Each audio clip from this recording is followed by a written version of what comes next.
For this video, we are going to have fun with some drawing and adding some shapes and making the features interesting. And then we're going to come back and work with word art and with inserting smart art. Since we have your newsletter open right now, and if you don't have it open, would you please open it from last lesson? Let's start with word art, just because our newsletter here is obviously fabulous, but we might want to make it a little more eye-catching and interesting. And so if we come to the word art, which I know that you've used before, and you find a particular layout or style that you are interested in using, I think I'll go with this one here. You can type in, and we'll call this Hampton Hills because that's the name of the organization that it is. You know that you can change your font, you can change your size, those kinds of things. And now it plugged this in right here, and so if I wanted this to be above my newsletter here, and I think I want to take out this text Hampton Hills, I really don't need that anymore, and then I'm able to move I need to delete that enter here also so that it's, and that just goofed up my title, didn't it?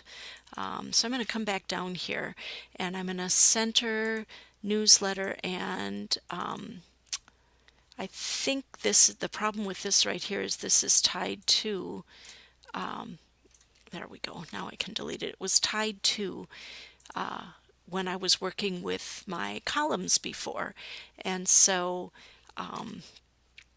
and I'm going to return this down now because my Hampton Hills the size that it is, and I can always make it a little narrower so that it fits. But now I have a beautiful title for my word art as I'm working with it. And when you have your handlebars around it, and I'm sure you've noticed this before, you're able to go in then, and you could at this time, if you changed your mind on this kind of shape, you could adjust that.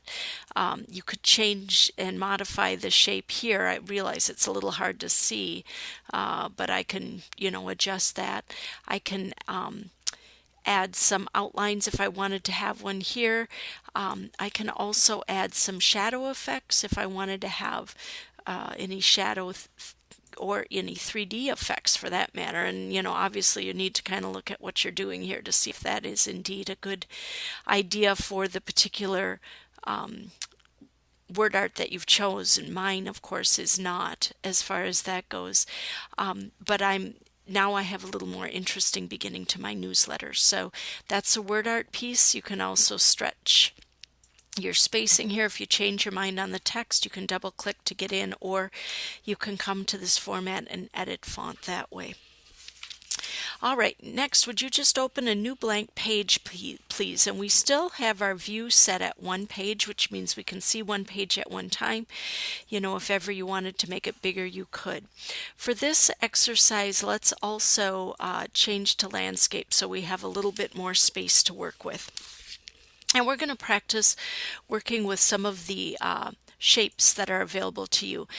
Recently used also shows here, but when you're asked to use these as part of your exercise, it'll say go to shapes and go to lines, or basic shapes, or arrows, or flowchart, or callouts, or banners, whatever. And you would just choose from the particular area. So let's start first of all with an oval, and let's just click and drag an oval at the top of your screen. Now, as soon as you draw something, you'll notice that you see the handlebars around it, and at this point in time, if you changed your mind, you could change the shape. If you wanted to have your shape be a little, the color there, and perhaps I wanted the line to be a little thicker, I could go in and make all those kinds of changes. If I wanted any color to fill, I'll go with something paler here, I think. I'm able to do that, and once I've done it, if let's see, I'm looking for my insert text here, and I can wrap it here. I think I add that at a different spot, so I'll come back and do that. If I need it to be a specific size, that is available for me also. But if I get back to my insert now and into my shapes, I'm going to choose a line next, and I'm going to come here, and I'm going to draw a line on the left side of this lovely oval that I have, and I'm going to hold my shift. Whoops, I must have hit my click, or hit, let me try that again. So I'm going to insert a shape, choose the line, and now hold my shift as I draw it. And you can see when you do that, it forces you to make a perfectly straight line. Now, while I have it selected, if I wanted to have two lines of that exact same length, I can copy it and then paste, and it just plunks another one there, and then when I mouse over and get the double arrows, I can move that new line to wherever I want it to be. With the lines, as with the other pieces, you can go into format, and once again, I could make my line be fatter or be a dotted line, or change it to an arrow, or whatever it might I might be interested in doing with that right here. If I come back here now and I'm working with this, if you're asked to you have these other fun features, and you know what, we're going to move this guy so we can see as we're mousing over here. But you can add some other fun, fill-in features, and each one of these, once again, has a name. So if you're asked to use a particular and this is called style shape. If you're asked to use a particular style shape, you'll want to mouse over until you find the name that you're asked to use as you're working with this, so that you get the correct one. Next, we've practiced very quickly most of these effects. You can also add 3D effects with the, as opposed to word art. These effects can be a little more I guess a less invasive if you wanted to use one of those, compared to changing it to word art. Now, to add text, here we go. What you're going to do is you're going to right click if I wanted to add something to this, and that's the way we get to the add text. Right click, add text. And once we're there, then we can begin typing our very interesting message,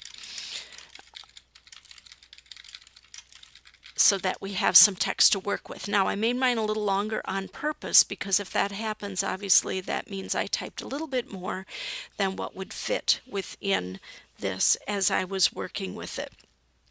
Okay, if I want, once it's here, I can go back to my home, and if I want to use a different font style, if I want to center it, those kinds of things I can. And if ever it's cut off, I know I just need to resize my information. The other thing that I can control is I can also change this to no spacing. That, of course, turned off my beautiful centering, but that's a pretty darn easy fix. It also overrode my font change, and so I just can keep working with those pieces until I'm happy with what I have to say. You can also, if you go to your insert menu, you have the option to add a text box right here, and then you would just click and drag, and you could add whatever message you need to say at this point. And the text wrapping feature, if this were on top of an image, you could control those same things just like you could before. You can also add a fill if you want to this text box, if you're asked to do that. And and then if you have made an auto shape too, we should probably practice one more of these here, because these are very useful, and you want to, it's a cartoon and you want to say something. The thing about the call outs is they automatically give you the option to type in. You don't have to do the right click and insert text, or you don't have to insert the text box as we did. So there's different ways of adding text, as you can see. The last thing that we are going to practice is we're going to go back to your newsletter, please, and we're going to practice adding a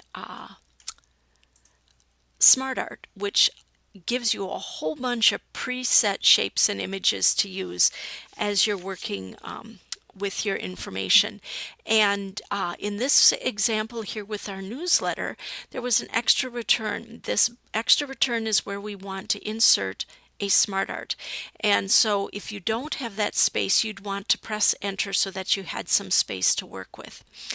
When you're creating a top-down flowchart, that falls under this hierarchy category, and that's what we're going to practice.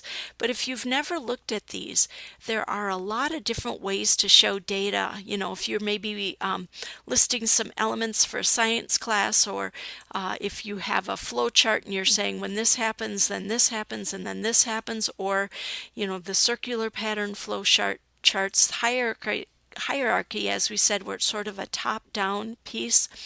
There's relationships, and so if you've never explored these, you might find some layout styles. Here you could be doing your food groups, for example. You might find some layout styles that would be helpful.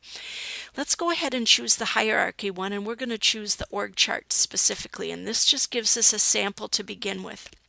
Now, what we're able to do here, so if this org chart is of our class, and here's, you know, Walner as the teacher, and I just happen to have a TA, and then I'm listing out some of my students in my class. You can see that depending on the size of the word, that the font adjusts for the box space that's there. So that's how you can do that. Now it could be that, as it turns out, there might be a particular level that I don't need. Maybe I only want to have 2 levels of students here. And so with the handlebars around it, just press your delete, not your space, but your delete key, and then you're able to make that change.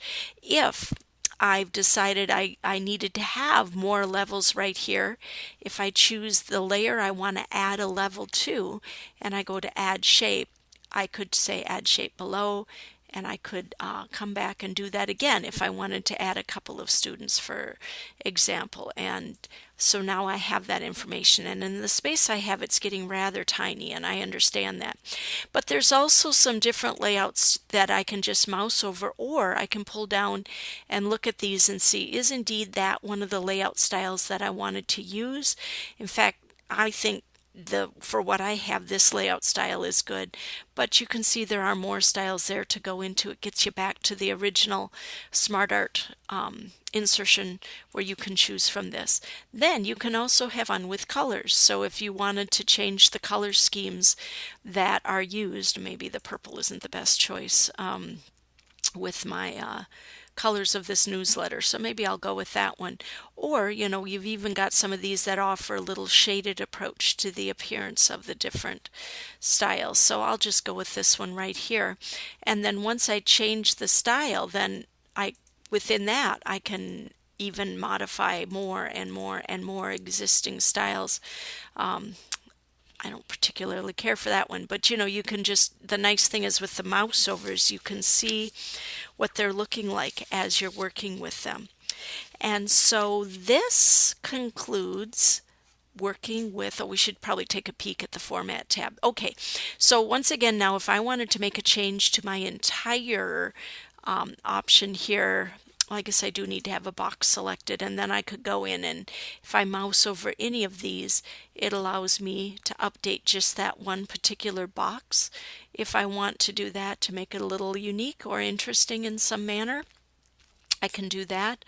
I can change the outline, or I can change the fill, and I can change the effect. And once again, it would be, you know, you just get into a little bit of the matrix zone of how things appear a little bit as you're working with them. So you can have fun with appearances too, but the best thing is to always make sure that your information is showing what it is you want to show. So with that, then you can go back and continue the remainder of the lesson 3.